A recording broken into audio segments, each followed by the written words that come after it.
I certainly echo Chris's comments that the best resource we have with the MOBI Grand Challenge is the MOBI network. So I'll start there. I have positive news to report. Given the MOBI Grand Challenge was kicked off today, I think formally a few hours ago, I'm happy to report we have 2 teams signed up and roughly 10 independent developers who have signed up in addition to them on DevPost from all over the world. The work that's ahead of us is we have set an ambitious goal of having 20 teams involved in the MOBI Grand Challenge.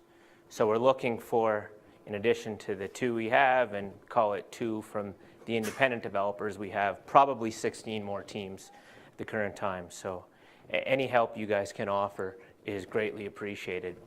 As Chris touched on, looking for sponsorship support from a prizing standpoint, tokens, cash, etc. Looking to involve as many of MOBI's members, different technology, and of course, recruiting teams and getting the general awareness out about the MOBI Grand Challenge. A bit of background on us. You guys are probably all going to hear from the Blockchain Society more than you want to hear from the Blockchain Society through this process. In contrast to a typical hackathon, a 3-month challenge is a unique challenge, to say the least.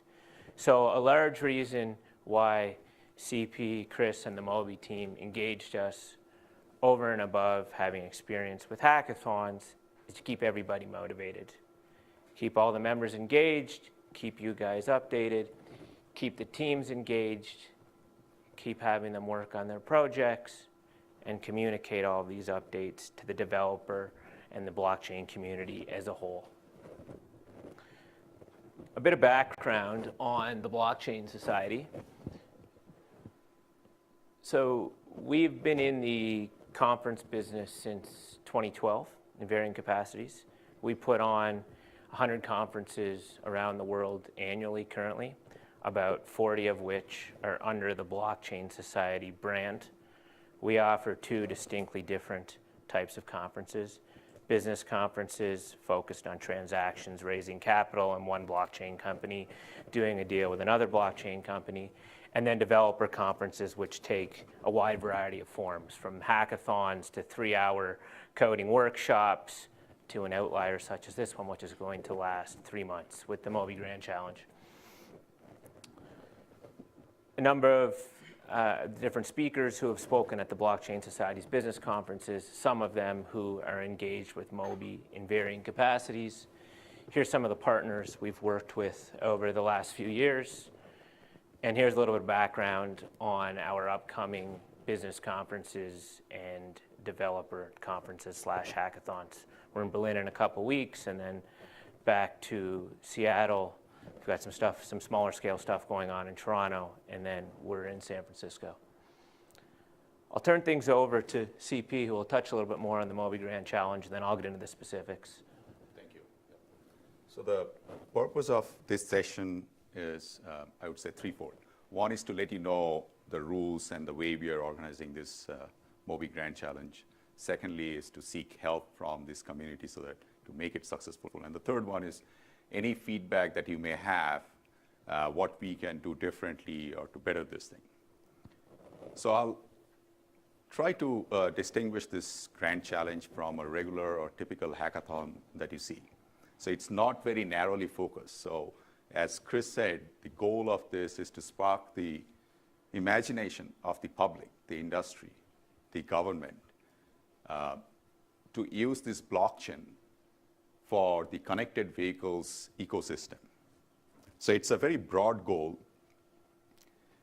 So we have kind of tried to visualize this in terms of 3 areas. That is the connected vehicles and the infrastructure, how they talk to each other, forming local decentralized ad hoc network, and sharing the data amongst them on a blockchain. So that's kind of our first focus, but I did hear those questions about can this be expanded, of course, but this is the core problem that we are trying to address in the first year of this Grand Challenge. These are some of the differences, so why it's not a typical hackathon, which are usually run over a weekend or 2 or 3 days in a big conference room and people are there physically present.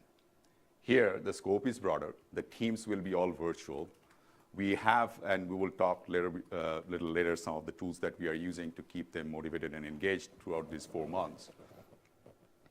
And so it's different. That's why we are also calling it a Grand Challenge. It's not a typical hackathon. Who can participate? Of course, the members. And I've talked to some of you, and some of you who are not here, but members. They will be sending teams. Even non-members are also, so this is open to anyone worldwide to participate.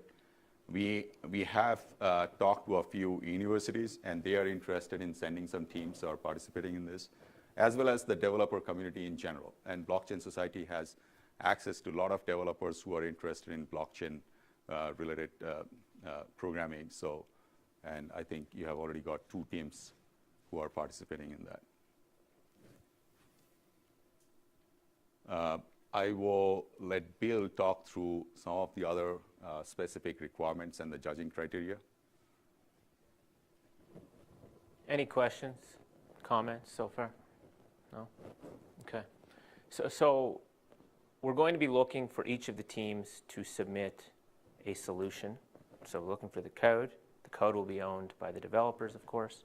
And secondly, a video from each team which speaks to their business solution. So for those in the room who are used to attending hackathons or familiar with the hackathon process, the video will basically replace what typically finishes a hackathon with a presentation in front of all the judges.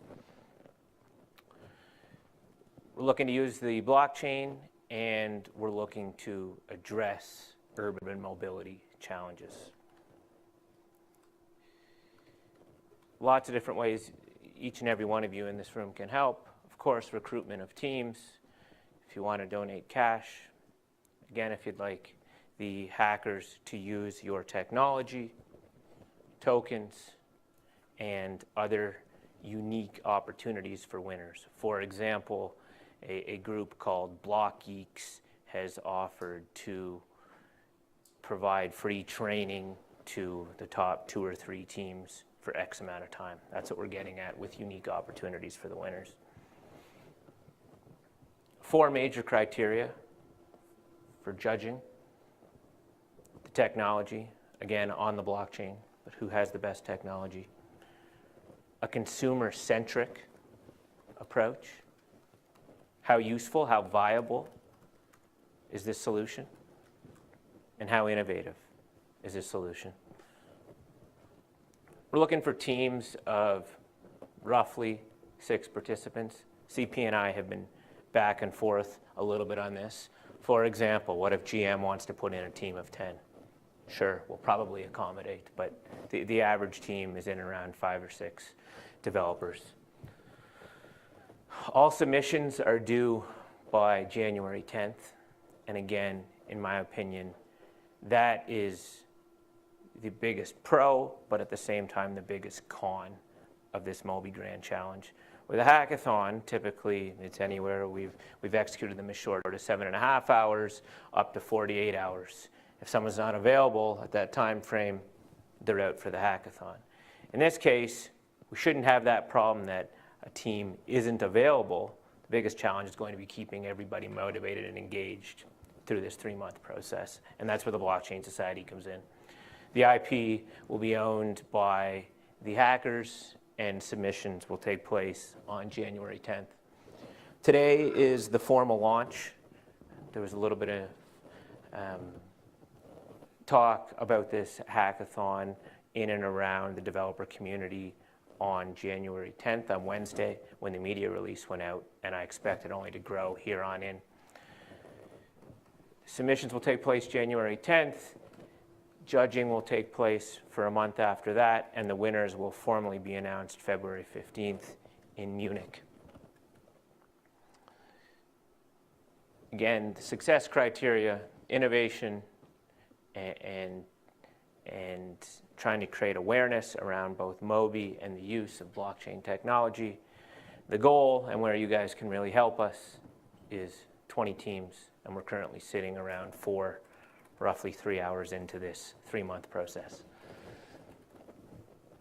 Again, here's how you can all help. Please feel free to reach out to myself and/or my team of 10 at any point in time. We're all ears, would love to learn from you guys, would love to be introduced to various groups, would love to hear your opinions on things, would love to leverage your technology.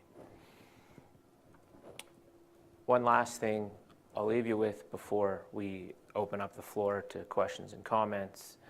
I think another big reason MOBI wanted to engage the Blockchain Society is because of our expertise in marketing and sharing information about challenges such as the MOBI Grand Challenge. We will be all over social media.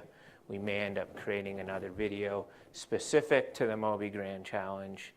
We will be communicating this to our network. We will be trying to build our network in the blockchain community. So if any of you have social media community managers who you think would find this information relevant, I'd love to connect them with our marketing team and use them as another channel to disseminate information about the MOBI Grand Challenge. My email is here. I'm here for the weekend. I look forward to getting to know each and every one of you. Again, please reach out anytime, and I'd like to open up the floor to any questions you may have. Yeah, can you say some more about how the teams are going to be chosen? And specifically, the reason I'm asking the question is that we've been collaborating with some of our partners to put together a team with a variety of pieces of technology. And you said that the team sizes were 6 primarily? Yes. And I think we're bigger than that. So the short answer is no problem at all. And I think CP predicted that. Yeah, I am of the opinion that the team size should not matter here because it's virtual anyway. But I think based on Bill's experience, he felt that, okay, our average team size of 5 to 6. That's just a number there. So it's not limiting to 5 or 6. And my next question is like I said, we've been tossing around ideas. I get mixed signals on the constraints around what the MOBI Challenge is. As was pointed out earlier, there's some other things in mobility some other problems in mobility that could be solved, but primarily we're looking at solutions focusing on micro networks and micro payments. Is that the case? Or maybe another way of saying this, is there going to be a point when you guys vet the ideas that we're introducing to make sure that we don't go 3 months and say, well, that's a great one, but it all has to do with payments and we weren't doing something with payments? I don't think there's any wrong answer here. Anything that you... Chris, here's this. Yeah, they've been telling, they can hear me, but they've been telling everybody to use the mic. So I don't think there's a wrong answer. I think that anything that serves MOBI's goal of creating a mobility ecosystem that's greener, safer, more affordable and available, more efficient, qualifies, as long as it uses blockchains, DLTs, consensus mechanisms, and related technologies. So I think it's open to whatever you want to try and do. Then the judges can choose, right? They're going to choose the most creative, most impactful, and the exact criteria, I think, is on the DevPost website and in the Blockchain Society rules. Okay. So there will be an opportunity for more questions around this as we go. Yeah, sure. There will be lots more opportunity today. In fact, the last session is really an open discussion for you guys to give feedback on how to do this better. Has a question. The microphone is for the live stream, so the people tuning in on Facebook can hear us. Thank you. Are there any barriers to entrance or limitations based on credentialing for any applying teams? No, nothing. No. Everyone's welcome. Yes. Excellent, thanks. And just to elaborate on that, we see the teams kind of coming from two streams or two channels. One, in your case, you're putting a team together, but in the case of the developer community, there's a number of developers who will sign up as individuals. There's already roughly 10 who have signed up as independents, and the Blockchain Society's role in this is to create new teams for them or potentially add them to somebody else's team. I think someone,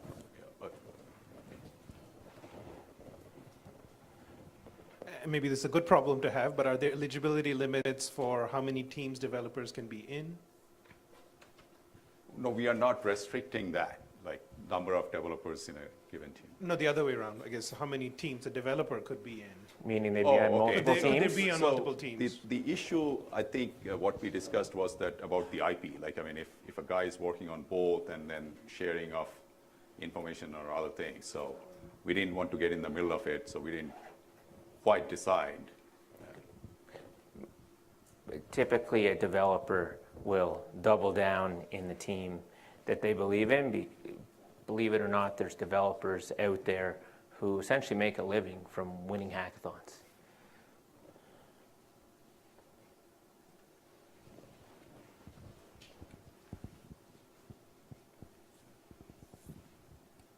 If you have your Apple Watch on, you're going to get all the exercise you need on your rings to get moving the microphone. Will the topics at a high level that a team is pursuing being shared across all the multiple teams early on in the process as a way to spike the competitive drive? I think the short answer is we're not fully sure yet. That is a strategy we very well may use. Part of our role in managing this process is to understand who's doing what and potentially lean on that lever to increase the output.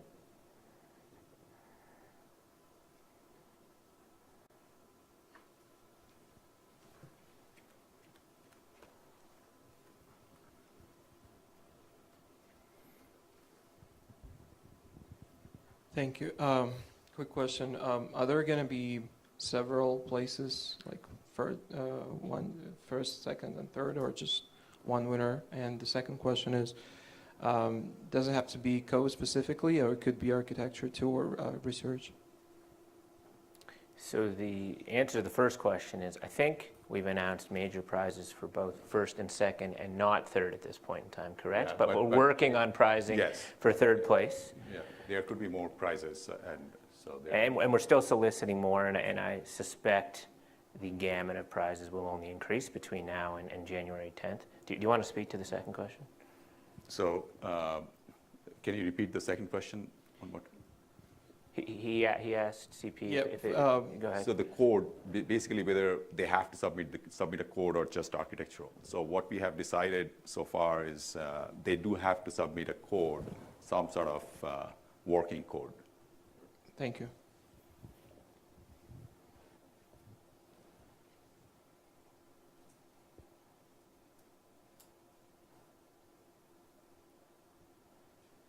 Any more questions? Nope. Okay. Okay, thanks. Thanks, guys.